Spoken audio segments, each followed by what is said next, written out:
call 911 all you want to, it's not going to mean that they're going to come right then and there. It always come after it happens. I know what it feel like to be jumped. I know what it feel like to be shot at.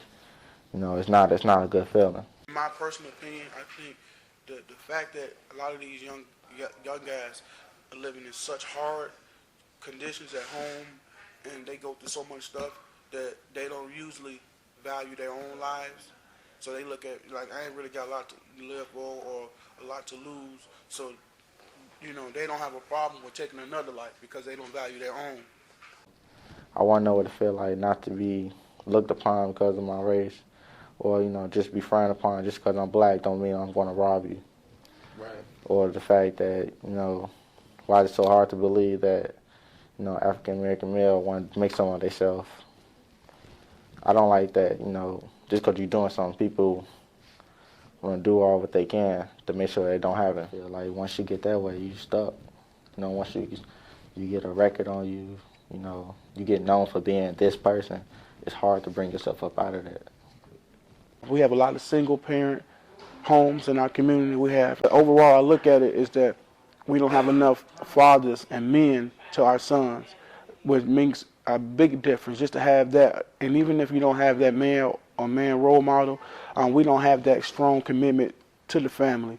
So I think that stems from, and that's a trickling effect, which means that if that kid doesn't have that at home early, he's more susceptible to what's going on out there in the streets. So he'll look at things that's going on in his community because he's not getting it from at home. The family foundation is very important, not just to me, but to a young black child in general, to a child in general, and that's when, strong fathers or strong male role models come in, because I had strong male role models, from my dad to my grandfather to even uncles, to, check me or to guide me in life and to give me certain points or teach me certain things about, about life and about my future and about women, that I still carry to this day. Come at it from a godly perspective, and that's a benefit that we have by us being a faith-based organization, is that we can say, look, man, we not only we try to teach, this is our motto, we try to deal with the whole man. Even the Bible said it's first natural, first then spiritual, but it is a spiritual aspect to that. So we try to say, look, we're going to help you out natural, because we understand that a man don't care how much you know until they know how much you care.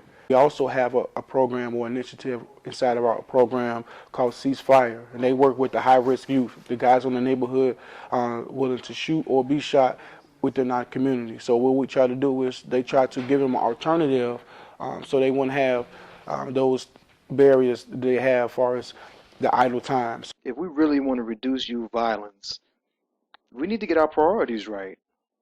If we really want to protect our future, we need to invest in the children. We need to invest in the youth. If you're going to take away a negative alternative, you must replace it with a positive. And I personally know different community organizations that are doing very positive things for the youth. For example, Project Build and their group called Brand Build. It's a group of young high school girls that meet every week, and they have an entrepreneurship group. And they make jewelry, and the jewelry that they make, they sell. But I think what's even more important, this group has a 100% graduation rate from high school. And I think you can easily attribute that to the support system and the other peer mentors that they have within that group. And we need more successful programs like this. But the only way to get successful programs like this is if we put our money where our mouth is and invest in our youth.